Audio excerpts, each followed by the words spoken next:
It's time now for Media Watch, and I'm joined by James Creedon here in the studio. Hi there, Hi, James. Tom. Let's start with a controversy, which we've been talking about a bit in the news as well. It's about homophobia in French football. What have you got? Well, lots of coverage of this, and it's gone well beyond the French borders and French media as well. It's a clash that has pitted the head of the French Football Federation, Noël Le Graët, and against the sports minister, Roxana Maracineanu. I hope that's correctly pronounced. This is a photo of them last night, Tom, at Stade de France. And this was for a French football, a match between Andorra and France. France won 3-0, for those who were wondering. And there was not the best atmosphere between the two. Why? Well, basically because Noël Le Graët responded to a kind of an ongoing controversy about how to deal with homophobic chants at football matches here in France. Now, several referees have actually suspended matches because homophobic chants of one variety or another became so audible that it was just a distraction. Well, what Noël Le Graët said in media in the last couple of days is that this is not the right decision for basically, why should you stop a match when you have 2,000 cretins, as he said.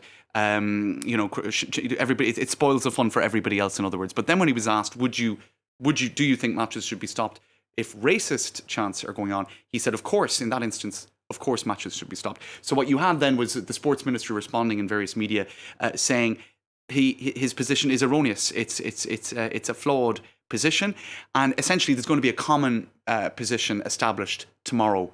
Tom, there's going to be this is going to go into tomorrow's news, and there will be a sort of further elaboration of what the right position should be.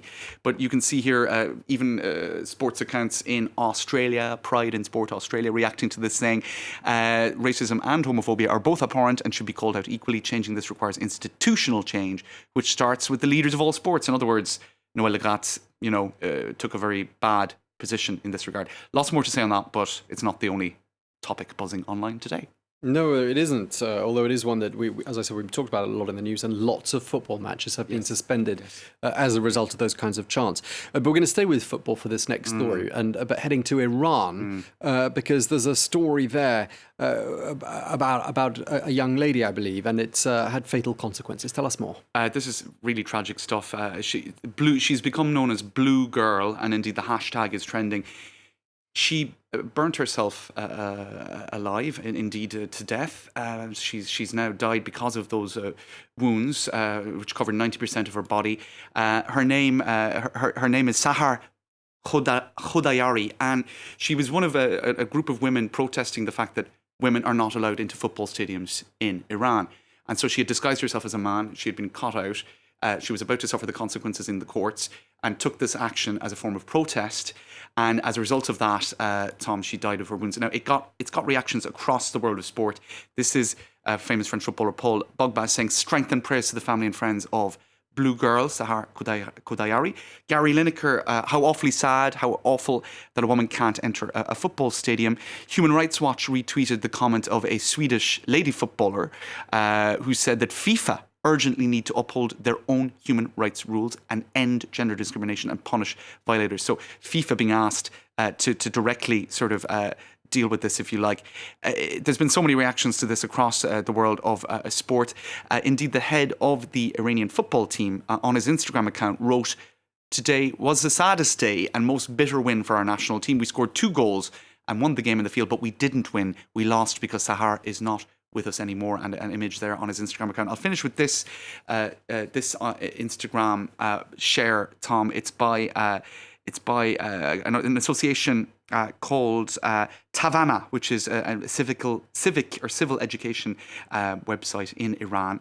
And what you see here is an image showing, I suppose, to translate what they're saying in Farsi, she set herself on fire so that a light might ignite the consciousness amongst men, so that they will know that without the presence of women, they will remain in darkness. So I think this has really put the spotlight on this rather archaic rule, and Iran, I believe, is an exception in this regard, where women are not allowed into football stadiums.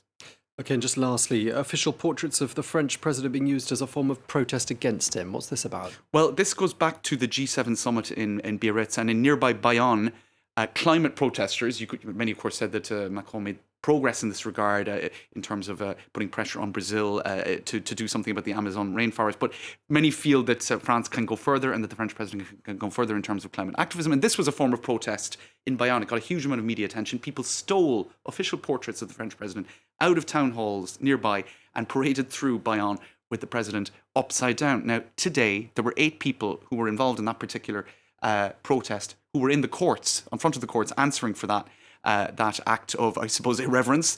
And what happened? A number of people during the court case did exactly the same thing again, and they took these portraits off walls. This was in Saint-Ouen, which is a Paris suburb, and did exactly the same thing, basically saying that the protest needs to continue. I suppose proof really that the French have a rather rebellious streak and that they will protest even when the courts are dealing with a protest. Yeah, it's a real double whammy, isn't it? That you've got a gilet jaune, 2 gilets jaunes, 2 yellow T-shirts, and an upside-down portrait, although it's still the right way up in that picture. Indeed. The incorrigible French and their protesting vibes. Thank you very much indeed for Thanks, that. Tom. James Creedon with today's edition of Media Watch. Time for Focus. We're going to stay